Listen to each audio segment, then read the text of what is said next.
We will be considering how Ayurveda viewed the response of the body to disease. Diseases are very many, caused by very many factors. How did the human body respond to the onset of a disease? This is the subject that we will be dealing with today, and the contents are shown here just to give an idea of what we will be talking about. One is the diseases in perspective. That is, these are aberration. Normal state is one of good health. So a disease or a disorder is essentially an aberration, something which should not have happened. Sometimes it happens because of our own conduct. So there is a natural tendency for a disorder to order itself. A disease cures itself. And the role of medicine is essentially to give a helping hand to what is a natural process of recovery. That is the fundamental concept in Ayurveda. And causation, there can be general causation, something which is predisposing, and then there can be a precipitating cause, something which brings on the actual onset of the disease.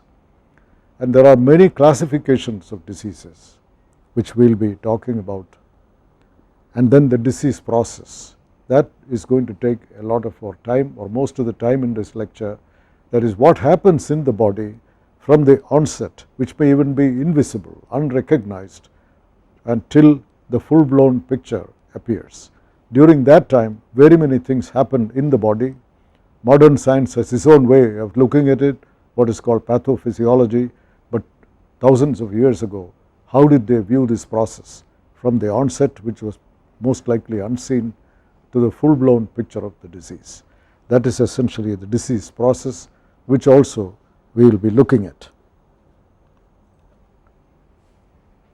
Now here the human body is engineered to maintain a good health or equilibrium of the body. In the earlier lecture we talked about samya, and samya is the state of equilibrium, which is another name for good health, and the body is engineered to maintain this.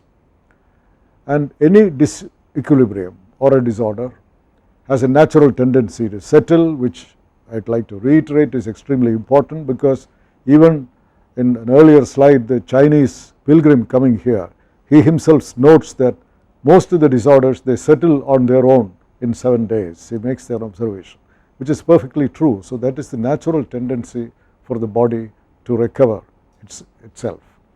And according to Vagpada, he gives the example of a man falling into a pit. He is struggling to come out of it. Probably he would succeed, but a helping hand by somebody helps him to come out very quickly. So the role of the physician is precisely that. Now the causes of diseases, the most important is the use of our senses.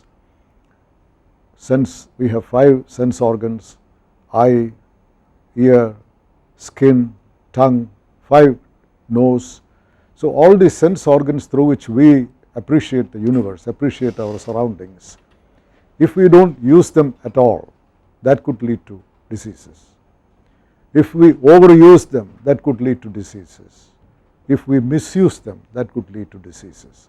This is one of the most important concepts. And as an example, I have just given an obvious example: tongue, taste, which is one of our sensory experiences. If we don't gluttony, eating all the time, it gives rise to all kinds of disorders. That is gluttony, that is overuse of that taste organ.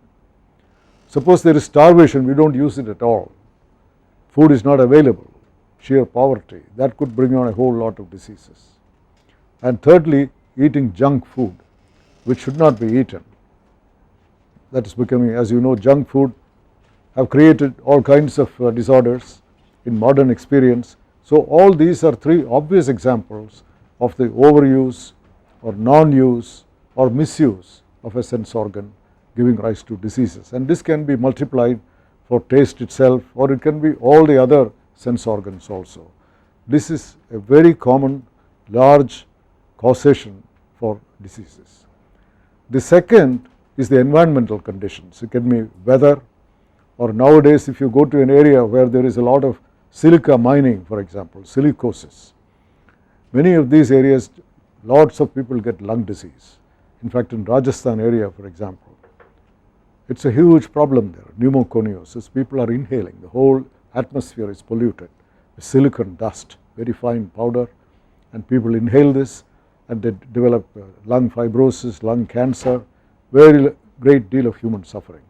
That is an environmental cause, man created, but it can be many others, flood, droughts, all these have impact on health, environmental conditions. That is not man-made, unlike the first one. And thirdly, imprudent conduct. That is again, we know that something is erroneous, it should not be done, like alcohol, substance abuse. And when people do this, it is not lack of knowledge. Everybody knows that if you keep on taking alcohol, if you keep on smoking or substance abuse, everyone knows the consequences. They see it every day, but still people do it. That is the erroneous understanding, imprudent conduct. That whole area is known as imprudent conduct or prajnaparatha in Ayurvedic terms. So these are the three major general causes. One is use or misuse of our own sense organs, endogenous. Second is environmental conditions, man-made or natural, or it could be the imprudent conduct. These are the three major causes which Ayurveda recognizes. And the general causes and precipitation of a disease, that in modern medicine we will say predisposing cause and precipitating cause. Now, I mentioned earlier, there is what is called hetu samya. Samya is a state of equilibrium which is synonymous with health. And that samya consists of many samyas, samyas of the enzymes in the body, fires in the body, samya of the components of the body, dhatus, samyas of the doshas. All these samyas, equilibria combined is what we call samya. And there one of the samyas I mentioned is hetu samya. Hetu is a cause, and Ayurveda postulates there are a large number of causes existing in the body, hetus. They are existing outside. We have no control over it. Maybe whatever name you might give it, maybe chemicals, maybe bacteria, anything. We have no control. We cannot sanitize ourselves. We cannot sanitize the environment. We have to live among this. But the fact is, in spite of their being everywhere, most of us remain healthy. How is it that hetus are there, but the body remains healthy? Now that is a state of samya, hetu samya. Now this has to break down if a disease has to manifest. This is what it says, that equilibrium, hetu samya, that is part of this general samya, and unless that is broken down, a cause alone cannot produce a disease. This is one of the fundamental, because in modern medicine, as you know, removing the cause is the aim of treatment. Whereas in Ayurveda, cause alone is not enough. You have to re-establish that samya. If you do that, then the cause will take care of itself. Because causes are there, but we are not sick. So there is a fundamental difference. In the modern medicine, the cause so obvious like typhoid, tuberculosis, you have to remove that cause. But whereas in Ayurveda they would say the cause is always there. If you take a throat swab of so many people walking along here, many of them will have mycobacterium tuberculosis. Many of them have all kinds of other organisms, but they are not sick people, they are healthy. So there is a difference here, that hetu samya, that status, that is very crucial. Now this is a restatement of what I said earlier, the different components of this samya. Now the causes may be environmental, maybe prajnaparatha, something that we do. They may also break down this samya. Our conduct may be such, not attacking the cause, but they may damage this samya. In that place you are opening the doors to a disease. So these are the causes, therefore, predisposing, general causes, but the precipitation is breaking down that status of samya. And specific causes, as you know, the vata, pitta, kapha, three doshas, dosha induced diseases, these are the specific causes mentioned in Ayurveda. Vata induced diseases, excessive physical activity, fasting, poor sleep, irregular food or food with pungent, astringent taste. These are all mentioned as provoking vata induced disorders. And pitta, similarly, a series of reasons are given: bout of anger, grief, emotional excesses, hard physical labor. A list is given which provokes pitta induced diseases. And similarly kapha, again, day sleep, which are all provoking kapha induced diseases. These are all taken from classic Ayurvedic texts. And blood is perturbed. Blood and pitta, there is a tandem relationship, as pitta is actually derived from blood. It is during the transformation of blood to flesh, that time this is the execrable part of that transformation. As I mentioned, every time a particular, when the rasadhatu going on its transformation to blood, blood to flesh, flesh to adipose tissue, during that series of transformations, every time a digestion takes place, there is an assimilable part as a result, and there is also an execrable part. Now this is the blood and pitta. Pitta is the execrable part of blood transformation. So they always have a tandem relationship. Now classification of diseases, there are several classifications. One is based on causation, that is perturbation of doshas involving the body and mind, endogenous. Accidents such as attacks by wild animals, these are all mentioned as causation. So you can have endogenous causation or it can be exogenous. That is one way of classifying based on causation. Second is clinical course. Is it a mild where shamana treatment is enough, or it's a very severe illness? That is another classification, a purely clinical classification. And prognosis, is it curable? Is it curable with difficulty, or is it incurable? That is another classification. And then the target, is it the body or the mind? That is another classification. And Charaka gives a classification of his own, that is depending on three zones in the body. The surface zone, that is skin and its layers, fluids moving along them including blood. So it is not just surface of skin, but immediately the subjacent to the skin. That is one layer of the body where diseases can occur, confined to those. There are some examples which will come. Second is the middle zone, which is the heart, urinary bladder, head, bone and joints, where ligaments and tendons join. All that comes in the middle zone. And the inner zone is essentially the gut, the gastrointestinal system. That is the inner zone. Now the diseases manifest differently in these three zones. The same disease in these three zones will have different clinical manifestations. Now here is the, again taken from Charaka only, like outer zone, glandular swellings, boils, carbuncle, ulcers, leprosy, cellulitis or visarpa, piles, abscesses, all these are the outer zone examples. The middle zone is paralysis of one side, convulsions, wasting, tuberculosis, bone and joint disorders, disorders of the head and urinary bladder. These are all in the middle zone. And the inner zone is diarrhea, flatulence, fever, cough, shortness of breath, a whole list of them. Now if the outer zone a disease starts and it is totally neglected or badly handled, there is every possibility that will keep on involving deeper and deeper, and the disease progresses more and more rapidly.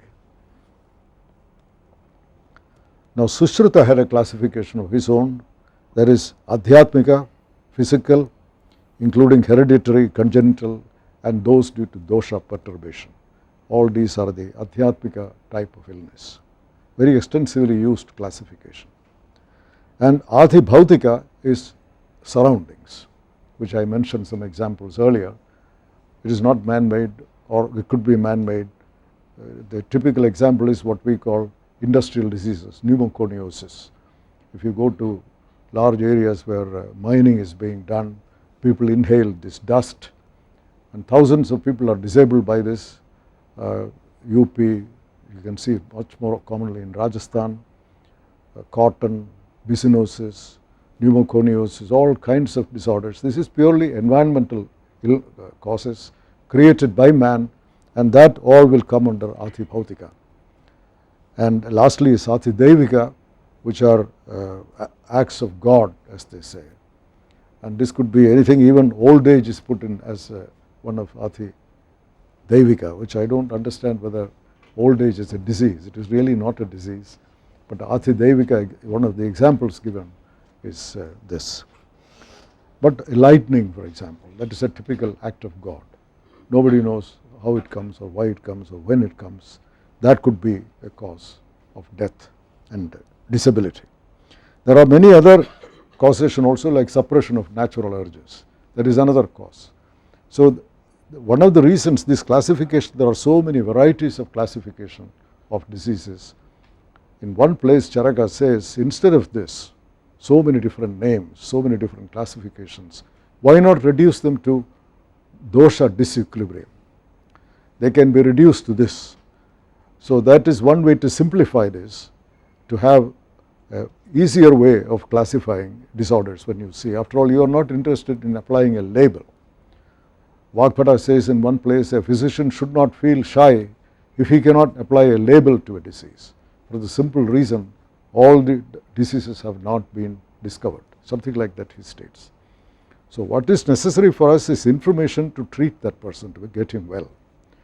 That is based on the dosha disorder, dosha disequilibrium. So therefore the diagnostic process, which we will be discussing later, is not to attempt to find a label or a disease for a person, but to find out the particular kind of disequilibrium, vata, pitta, in terms of these. That is the diagnostic process, because of this multiplicity of classifications.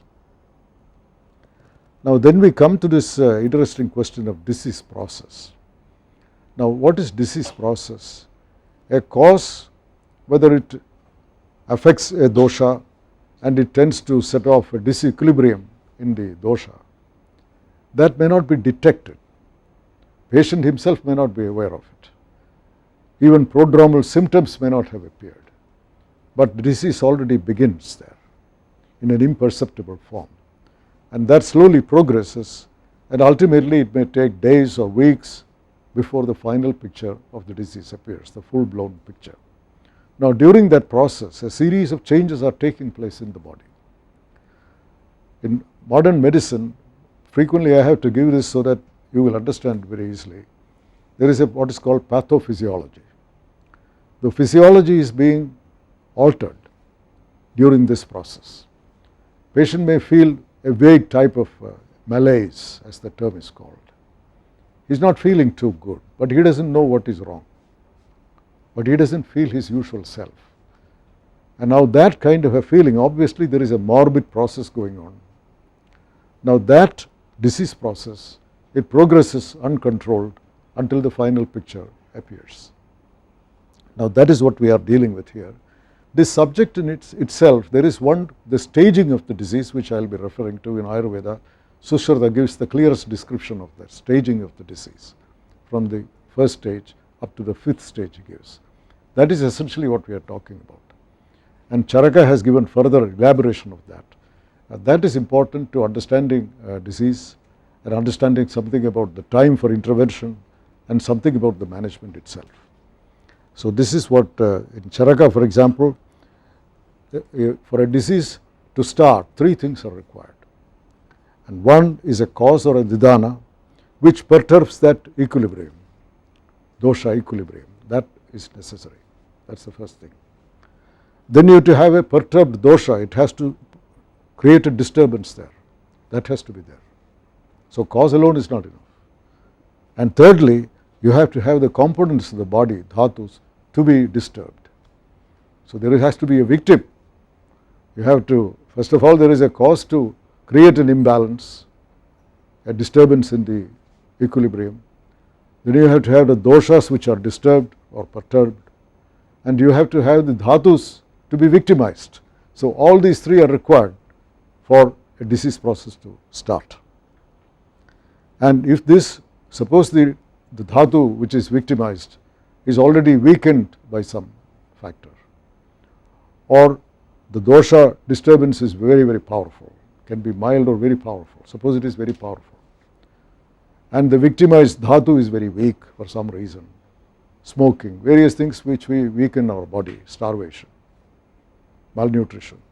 So therefore, you have a weakened body tissues, and you have very strong cause, then the disease will be very powerful. The manifestation of the disease may be mild, may be very severe in another person. So that all these factors are important in determining the violence of the disease or the lack of it. And the perturbed doshas, they are associated with classical clinical features. So here the examples are given. Vata, deficiency of vata, that is what happens in that perturbation, is associated with lassitude, fainting. Excess, on the other hand, will produce hoarse voice, wasting, desire for heat, he feels cold, constipation, insomnia, weakness, etc., etc. So that is the excess and deficiency of these doshas, that these are the manifestations. There are many others, I have just taken a few examples here. Similarly, pitta. So an Ayurvedic physician, he gets an impression as soon as he sees the patient. From these he gets hints. It could be pitta, vata, etc. An experienced Ayurvedic physician, because this is part of their trade, because they know this. Like pitta, deficiency manifests in dark complexion, drop in body heat, excess associated with burning sensation all over. These are the characteristics of pitta, vata, etc. That is what this table shows. And kapha, deficiency is associated with dryness, sensation of burning, loose joints, thirst and insomnia. And excess is shown by pale complexion, heaviness of extremities and drowsiness. These are the characteristics of kapha. Now, not only the doshas which I have mentioned here, the same considerations apply to dhatus also, because these are vata, pitta, kapha, they are also dhatus. As long as they are in the right proportion, they are also dhatus. Mala dhatus I mentioned this morning. Malas, they are not all execrables. As long as they are in the right proportion, I gave the example of cholesterol. Cholesterol is not a toxic substance to be eliminated from the body. It is a part of our body metabolism. It has its own role to play, it is necessary, but if it breaches the boundaries, then it becomes dangerous. It can do a lot of harm. And these doshas are exactly like that. Vata, pitta and kapha, these are doshas, parts of products of digestion of our food, part of digestion constantly taking place in all our dhatus, 7 dhatus. So they are essential for the body, but in the right proportion. But if that proportion is breached, then they become toxic, they become dangerous. So this same what we apply here, excess or deficiency of doshas, that also applies to dhatus. For example, adipose tissue in the body. There is a certain healthy range where we need adipose tissue, but suppose that becomes excess, obesity, that is a very serious problem. Or blood, in all these, deficiency of blood, patient becomes extremely anemic. So like that, what applies to the doshas, the same consideration, deficiency and excess producing clinical manifestations, that applies to dhatus also. We must recognize that doshas as well as dhatus, they both share these characteristics, deficiency or excess, with their own typical manifestations. Now the classification of these different stages, this is known after Sushruta, once the disease begins to the manifestation of the disease. This is a typical disease process. No other Samhita gives it in such clarity as Sushruta has given. Now here, for example, perturbed doshas, vata, pitta or kapha, regardless of any of these, once the disease process starts, this is how it starts. Chaya. Chaya is the accumulation of this perturbed dosha. Once that perturbation or disturbance or derangement, whatever term you use, happens to a particular dosha, there is a collection. In its own natural place, all these 3 doshas in the healthy state, they have a particular place where they are, like kapha for example, the upper part of the body. That is where they reside. But here that quantity increases, the same location. That is the first stage, patient may not be aware of it. And the second stage, if this continues, progress, is prakopa, it becomes perturbed, and that is caused by that equilibrium has been breached, that cause continuing to act, and this Prakopa stage, it begins to spread outside its boundaries. Its abode, it goes beyond that. Now this movement outside its abode, it is actually triggered or moved by Vata. A disturbed Kapha, for example, it cannot move on its own. It can only move through the agency of wind, of Vata. So wherever there is a certain disturbance taking place, immediately you will find Vata is present there, which may be which component. Usually it is Vyana, that is what moves it to different parts of the body. So the Prakopa is immediately attended by Vata, and it begins, the next is Prasara, it begins to spread. And these perturbed doshas, they are acted upon by Vata, it spreads all over the body. By that time, patient obviously has symptoms, and Purva Rupa, the next stage, premonitory symptoms appear. Chills, rigor, symptoms, not full blown disease, but you know that he is going to get fever. You don't know what kind of fever he is going to have, but that premonitory symptoms begin to appear at that stage, because obviously this has spread all over the body, and perturbed doshas get lodged in this fourth stage. Along with this spread, as it progresses more, you will find there is a localization. It may not be all uniformly spread all over. It may find certain localization somewhere. That is sthana samshraya. We will come to that later. That fourth stage, disease is easily recognizable. Patient recognizes it, relatives recognizes it, and the physician can recognize it. Sthana samshraya. Now this is not a random phenomenon.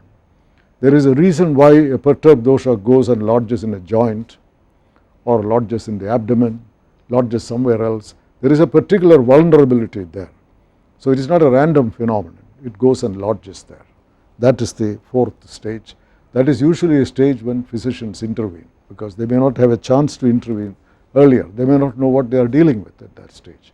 If a patient comes in and says, I am not feeling good, you don't really know what to do about it, except to observe him. That's all you can do. In fact, many times a patient is admitted for observation for this reason. He doesn't feel good, and you are also not very comfortable, but you don't know what you are dealing with. Now of course we will do all kinds of tests, but stage 4 is a stage where disease is recognizable, and you know that a time for intervention has arrived. And fifth stage, Rupa, there is a full manifestation, diagnosis becomes possible by that time. All the classic signs and symptoms will be present. Now localization, the stage 4 is organ, some part is affected. This is not a random, that is an important point. So in fact, during, give a modern example, when vaccination is going on, injectable vaccines are given. You know, there is a very important point during an epidemic, like polio epidemic is going on. You should not give any injection. Why do we say that? Because during that epidemic, even normal looking people may be having viremia. It is very difficult to prevent it. This I am talking about pre-polio vaccine. So at that time, if you give an injection, you may precipitate the disease right there. You may get a paralysis there. So viremia, it is there in the body, but if there is an injury, that is the time, that is where it will, sthana samshraya will take place. You are making it vulnerable so that disease manifests. He gets a paralysis. Children get that. So that is, this is the reason for that. Localization is not random. There is always a cause. Something is happening there. Maybe an injury, maybe something else. So that is an important, the fourth stage. And the respective clinical manifestations, some of these which I have taken when this localization takes place, these are again taken from Sushruta, abdomen. It may be tumors, deep-seated abscess, flatulence, cholera, all these are examples of a disease localizing in the abdomen, and these are examples. If it is more localized like penis urethral stricture, sores, these are again typical localized examples. Scrotum hydrocele, a very, very common condition. Parts above the clavicle, disorders of head and neck, tonsillitis, all kinds of. skin, flesh and blood, skin diseases, minor diseases, cellulitis, these are all examples of localization in the skin. Adipose tissue, enlarged lymph nodes, tumors, certain eye diseases, bone, deep-seated abscess, pustules in the feet. Bone tumors are not mentioned, I could not find that. Maybe I missed it, but it is not, I could not find it. Feet, elephantiasis, whole body without any strict localization, that is fever. In fact, there is a whole lot of description, as you know, on Jora, one of the dreaded disorders in old days, and there it is generalized. You cannot find any particular organ which is affected, like typhoid fever, Vishamut Joras which are described. No particular organ can be, the whole body is toxic, it is affected. Now this fever and generalized disorders. All these are examples of localization of and Sushruta's views. One is, many of these regional disorders are of surgical interest, because like a boil, for example, a surgeon has to intervene. So he has particular interest in this. Sthana samshraya, it is a term which he uses very often.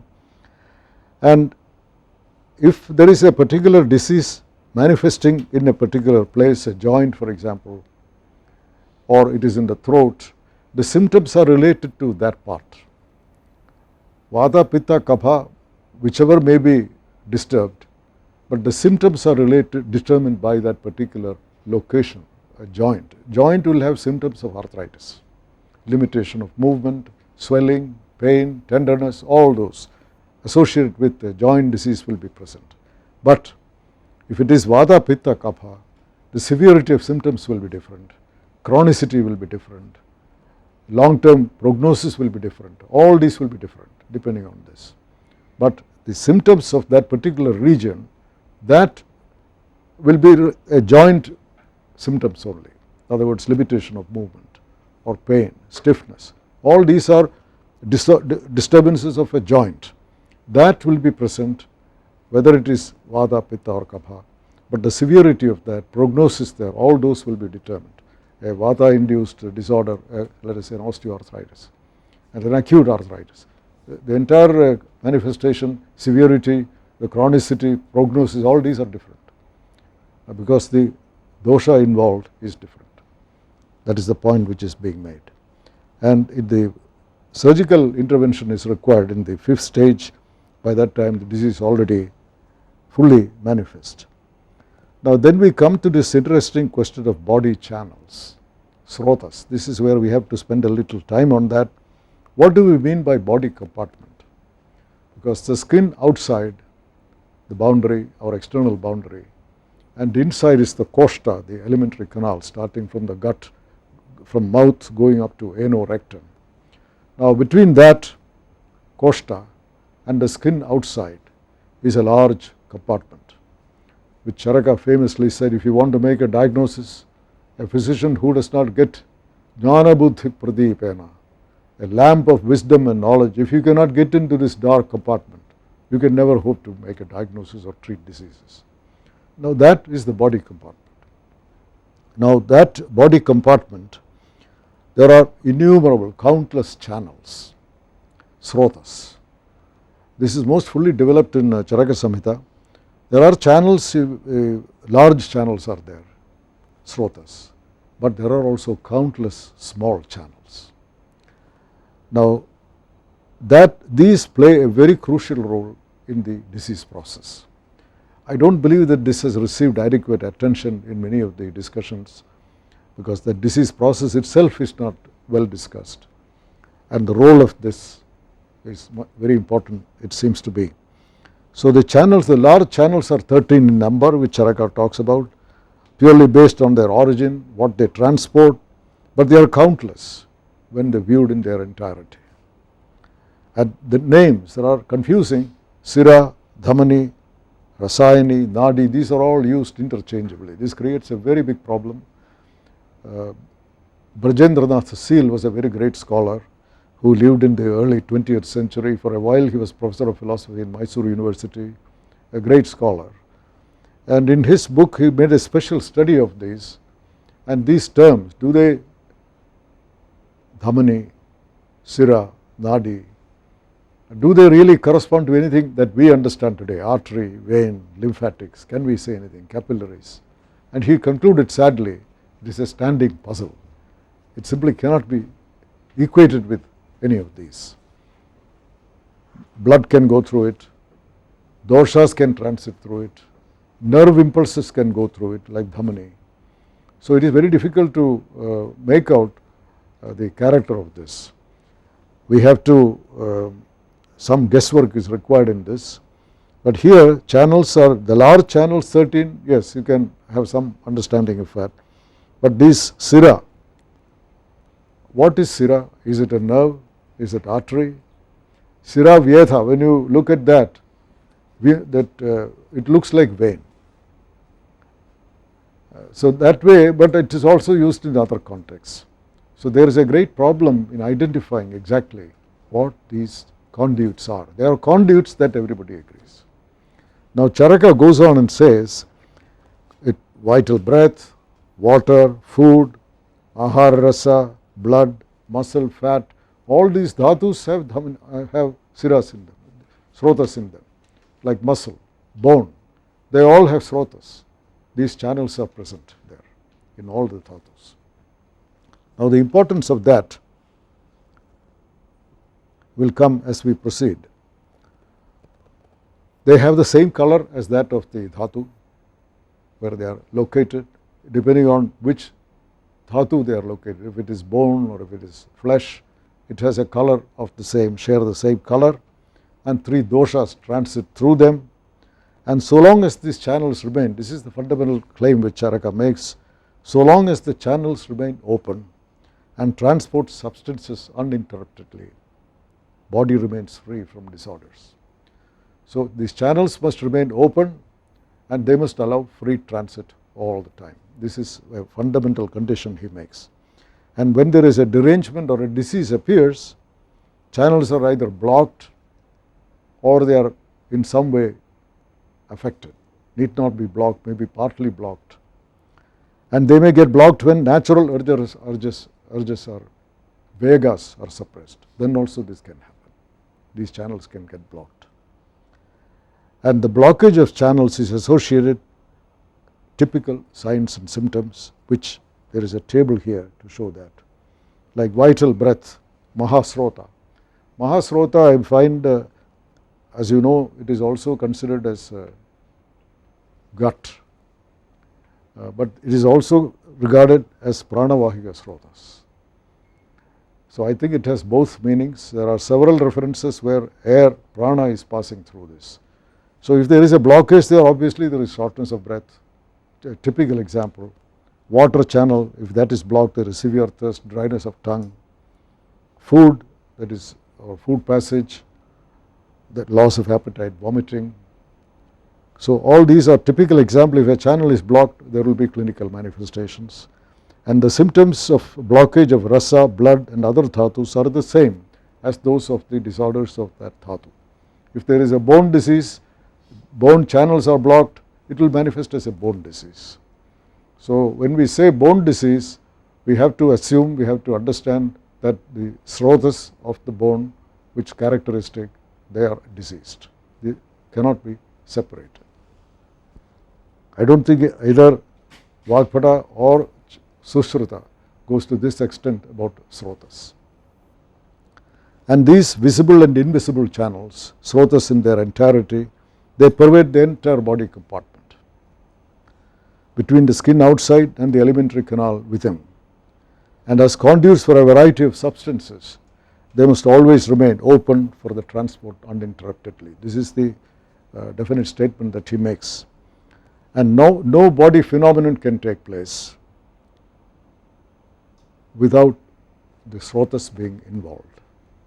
That is again, and if the channels are open and flow of substances are uninterrupted, no disease can occur. So this is a very confident claim which you find in Charaka. When the symptoms indicate that a particular organ or part has become the seat of a disease, it does mean that there are specific channels have become vitiated, the srotas. Not only that, with the vitiation, not only the srotas is affected, some kind of an excitement of substances passing through them. In other words, they are not only conduits. If the srotas is involved in a disease, that substance passing through that also becomes involved. That substance also becomes involved. So nidanas are agents to cause the perturbation of not only doshas but also channels. So earlier on we said the nidana, the equilibrium is broken down and the dosha is perturbed, but now we understand from this, it is not only that channel which gives transit to these doshas, they are also involved. They must be involved if the disease has to manifest. This is something which Charaka talks about with very great emphasis at great length actually. Now the disease process according to Charaka must have three parts. We already saw that. One is the cause, the doshas and the body components. They are all connected by srotas. These three agents which we started by saying. And these causes can be endogenous or exogenous. Vata, Pitta, Kapha, they can vitiate, excite or occlude the body channels. Again he comes to that, which exist in body components at service. All the 7 dhatus, they have these srotas, they exist, and any kind of derangement taking place along with the derangement of the doshas, there is also an excitement or damage or occlusion of these srotas. That has to be an integral part of pathogenesis.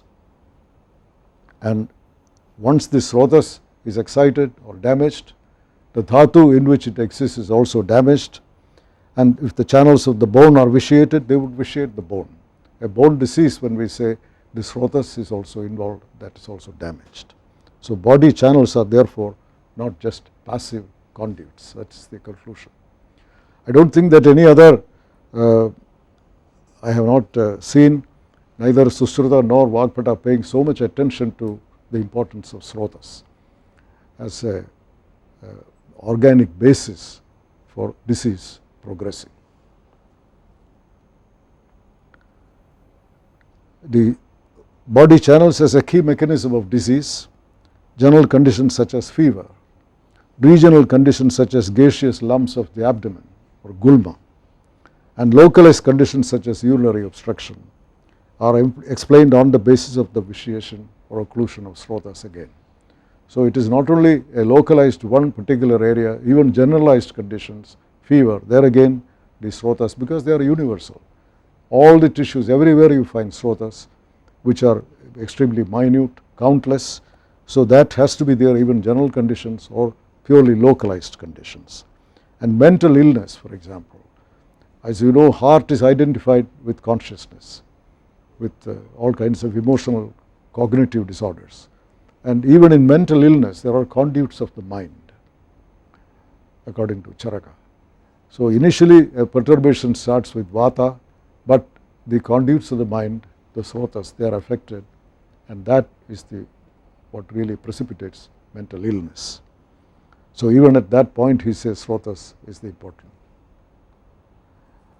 So the localization in the fourth stage, sthana samshraya, was identified by Sushruta as a critical stage for intervention, srotas as the mechanism, and the spread and localization of perturbed doshas and the active role of srotas, not just passive conduits. That was a definite contribution of Charaka, which nobody else has done. Now the Ayurveda recognized, you will find the classic, the body parts, organs, functions like digestion, blood distribution, etc., food and dietetics, materia medica, these are all big subjects discussed in Ayurveda. Long discussions are there, many chapters are there, but this srotas happening, a change taking place at the tissue level, that has not deserved, it has not been mentioned anywhere as a subject on its own, except the only place is srotas as a chapter in Charaka Samhita. But in the disease process, there is no question that srotas explains what the change is taking place at the tissue level. Otherwise you cannot explain all that happens in the disease process.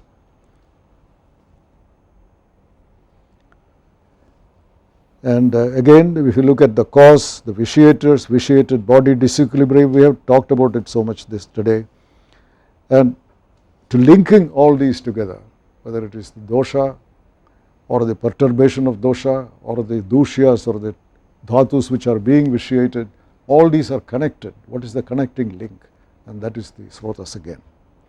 So here all that I have attempted to do, it's a little provocative, but if you want to understand the disease process happening at the tissue level, then I think the srotas is the answer, which was emphasized by Charaka. Disease process, I think it is a vague subject, but it needs to be understood, because it is not enough a causation, vata, pitta, doshas are disturbed, and then the disease manifests. But what happens at the tissue level during this process, 3 weeks or 4 weeks or whatever time period it takes. For example, take a process like rheumatic heart disease. Rheumatic heart disease starts with sore throat. A child in the school, 5 or 6 years old, gets sore throat. Many sore throats will cure itself, there is no need to do anything, but some of them are caused by streptococcus. Now those children, they are not sick, they recover from that, but they are not very well. That is the point, that first stage, what we call chaya, something is happening, but it is an immunologic process in our system. After weeks, maybe months, the child has a cardiac murmur because the valve has been affected, not by the streptococcus. Streptococcus is gone after setting up the initial infection, but that infection has produced an immunologic reaction. Antibodies are made acting against a streptococcal antigen, not streptococcus, that antigen. Now that keeps on increasing, more and more antibodies are produced, and they find a target organ, there is a receptor site on the heart valve, connective tissue in the joints. That connective tissue is affected by this antigen, antibody complex. They find a focus there. So the child complains of joint pains, maybe some effusion in the joint. It may be neglected. Parents or teachers may not pay any attention. We used to be told rheumatic fever licks the joints but bites the heart. That is what we were taught, because it's too trivial. You pay no attention to that. But later on, when the cardiac murmur comes, people are scared. Then they take to the hospital and everything follows. So here there is a long process here. Now that part is essentially what I am trying to explain. If you want to explain in Ayurvedic terms, was there anything in Ayurveda they have said during this process of weeks or months, what was taking place in the body? Now this is, Charaka wrote this 2000 years ago, but this is the nearest that it is coming. Otherwise it is not mentioned at all. But in these long drawn out processes, it is not an acute infection, that is easy to understand. But here there is a long process, tuberculosis, everywhere, many of these. It is not immediate. There is immediate causation, the equilibrium is broken, and that starts that process. But then there is a long stage before it becomes manifest, the Purva Rupa or the Rupa. That stage comes after a long period. During that process, what is happening in the body? What is happening in the dhatus? Now there, this idea of the srotas, countless, enormous. In fact, where he says, as long as they are open, as long as they permit free transit, body cannot become sick. This is a confident statement he makes. So in that he says also there is damage to the srotas. It is not only the disturbed doshas. Doshas going through the srotas also get inflamed. So it is an active role that it is playing. An inflamed or excited srotas through which something is passing, that also is involved. So it plays an active role. Now that way, a pathogenesis, the whole process taking place, srotas holds the key. I think that if that message has given you some food for thought, I will be very happy.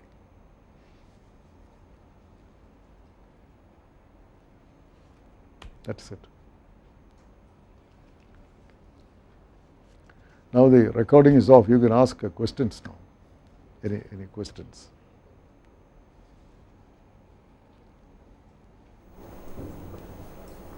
Because there is a lot of confusion about the terminology, because srotas, dhamani, sira, nadi, all these terms using interchangeably, that does create problems in understanding. Even after reading many times, we are not very sure some of these. And also permitting so many different things substances can transit through them, including nerve impulses like dhamani, for example. Nerve impulses are also transmitted.